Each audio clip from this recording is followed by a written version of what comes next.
কিছু বলো না কেন ওকে? আমি কি করব? বাহ, তোমার নিজের বউ সাধনা নিয়ে খেলা খেলছে আর তুমি কিছু বলবে না?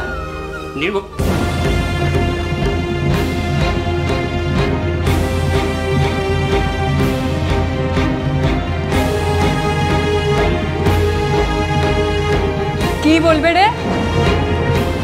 কি বলবে? রমণী মোহন। ও কে?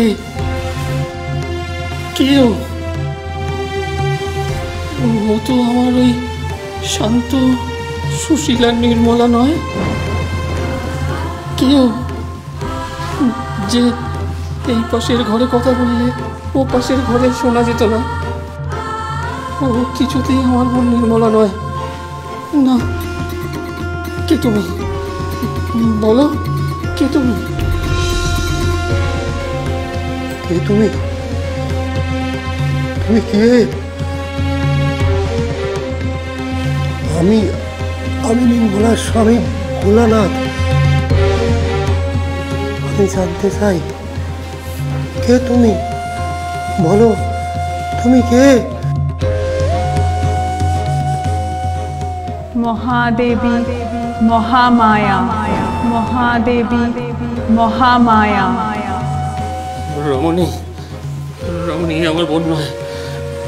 নির্মলার ওপর কিছু ভর করেছে। হ্যাঁ, নির্মলার ওপর কিছু ভর করেছে।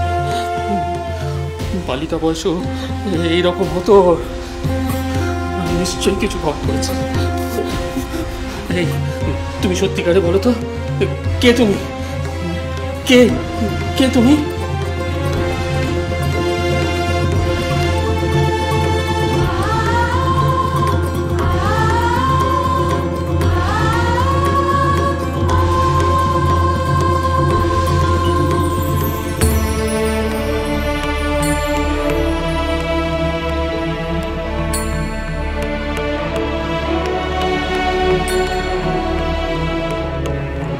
এই শরীর পূর্ণ ব্রহ্ম নারায়ণ।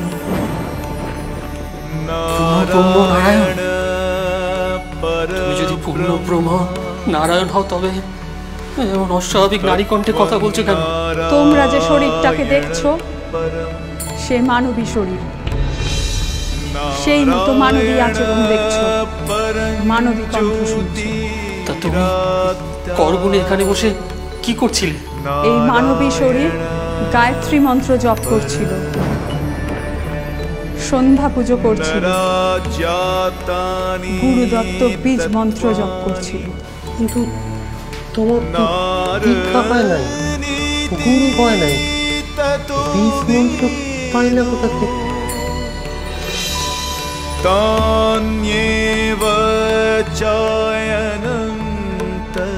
দীক্ষা হয়েছে ভোলানাথ।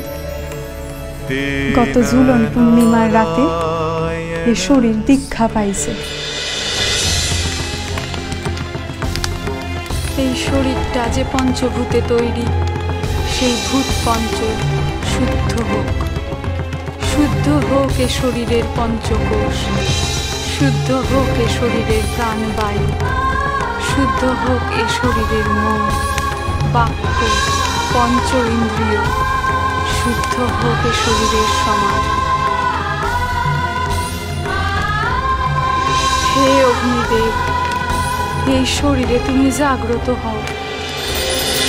যে মহাভাব জন্ম থিকা এই শরীরে মন রে আকুল করছে, সেই মহাভাবে বিভোর হইয়া থাকার জন্য নিজের অভীষ্ট লাভের পথে যত বাধা আছে সব তুমি বিনাশ করো প্রভু।